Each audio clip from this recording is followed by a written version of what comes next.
Assalamualaikum warahmatullahi wabarakatuh. Perkenalkan, nama saya Ginanjar Agustian dari kelas 2F PJKR dengan nomor NPM 2052005. Di sini saya akan mempresentasikan tentang prinsip pengembangan kurikulum.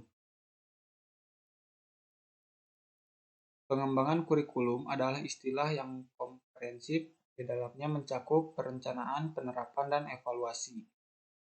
Perencanaan kurikulum adalah langkah awal membangun kurikulum ketika pekerja kurikulum membuat keputusan dan mengambil tindakan untuk menghasilkan perencanaan yang akan digunakan oleh guru dan peserta didik.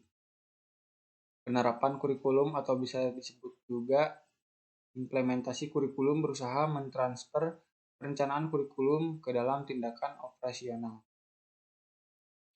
Evaluasi kurikulum merupakan tahap akhir dari pengembangan kurikulum untuk menentukan seberapa besar hasil pembelajaran, tingkat ketercapaian program-program yang telah direncanakan, dan hasil-hasil kurikulum itu sendiri. Prinsip-prinsip yang akan digunakan dalam kegiatan pengembangan kurikulum pada dasarnya merupakan kaidah-kaidah atau hukum yang akan menjiwai suatu kurikulum. Dalam pengembangan kurikulum dapat menggunakan prinsip-prinsip yang telah berkembang dalam kehidupan sehari-hari atau justru menciptakan sendiri prinsip-prinsip baru. Oleh karena itu, di dalam implementasi kurikulum, di suatu lembaga pendidikan sangat mungkin terjadi penggunaan prinsip-prinsip yang berbeda sehingga akan ditemukan banyak prinsip-prinsip yang digunakan dalam suatu pengembangan kurikulum.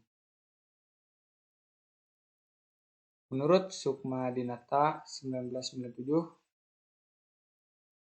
prinsip-prinsip pengembangan kurikulum dibagi ke dalam dua kelompok. Yang pertama, prinsip-prinsip umum, itu mencakup relevansi, fleksibilitas, kontinuitas, praktis, dan efektivitas. Yang kedua, prinsip-prinsip khusus, itu mencakup prinsip berkenaan dengan tujuan pendidikan, prinsip berkenaan dengan pemilihan isi pendidikan, prinsip berkenaan dengan pemilihan proses belajar mengajar, prinsip berkenaan dengan pemilihan media dan alat pembelajaran, prinsip berkenaan dengan pemilihan kegiatan penilaian.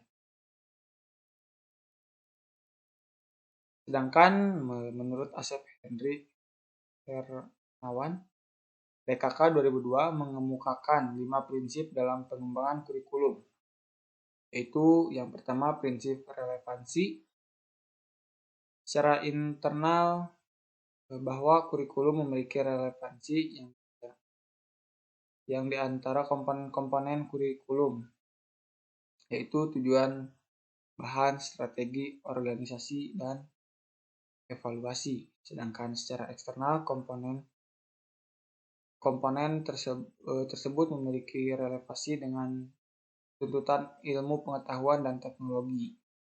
Yang kedua, prinsip fleksibilitas dalam pengembangan kurikulum mengusahakan agar yang dihasilkan memiliki sifat luas, lentur, dan fleksibel. Dalam pelaksanaannya, memungkinkan terjadinya penyesuaian berdasarkan situasi dan kondisi tempat dan waktu yang selalu berkembang. Yang ketiga, prinsip kontinuitas, yakni adanya kesinambungan kurikulum baik secara vertikal maupun secara horizontal. Yang keempat, prinsip efisiensi, yakni mengusahakan agar dalam pengembangan kurikulum dapat mendayagunakan waktu, biaya, dan sumber-sumber lainnya yang ada secara optimal, cermat, dan lebih tepat sehingga hasilnya memadai. Yang terakhir, prinsip efektivitas, yakni mengusahakan agar kegiatan pengembangan kurikulum mencapai tujuan tanpa kegiatan yang mubazir, baik secara kualitas maupun kuantitas. Nah, Terkait dengan pengembangan kurikulum, terdapat sejumlah prinsip-prinsip yang harus dipenuhi, yaitu yang pertama, berpusat pada potensi perkembangan kebutuhan dan kepentingan peserta didik dan lingkungannya. Yang kedua, kurikulum dikembangkan dengan memperhatikan keberagaman karakteristik peserta didik, kondisi daerah, dan jenjang serta jenis pendidikan, tanpa membedakan agama, suku, budaya, dan adat istiadat, serta status sosial ekonomi dan gender. Yang ketiga, tanggap terhadap perkembangan ilmu pengetahuan, teknologi, dan seni. Yang keempat, relevan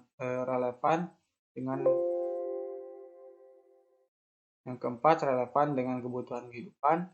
Yang kelima, menyeluruh dan berkesinambungan. Yang keenam, belajar sepanjang hayat. Yang ketujuh, seimbang antara kepentingan nasional dan kepentingan daerah. Selanjutnya, pemenuh prinsip-prinsip di atas itulah yang membedakan antara penerapan satu kurikulum tingkat 1 pendidikan dengan kurikulum sebelumnya yang seringkali terabaikan. Karena prinsip-prinsip itu boleh dikatakan sebagai ruh atau jiwanya kurikulum. Dalam menyikapi perubahan kurikulum, banyak orang yang lebih terfokus hanya pada struktur kurikulum, padahal jauh lebih penting adalah perubahan kultural atau perilaku guna memenuhi prinsip-prinsip pengembangan kurikulum. Sekian presentasi yang saya sampaikan. Sebelumnya mohon maaf apabila banyak kekurangan. Terima kasih. Assalamualaikum warahmatullahi wabarakatuh.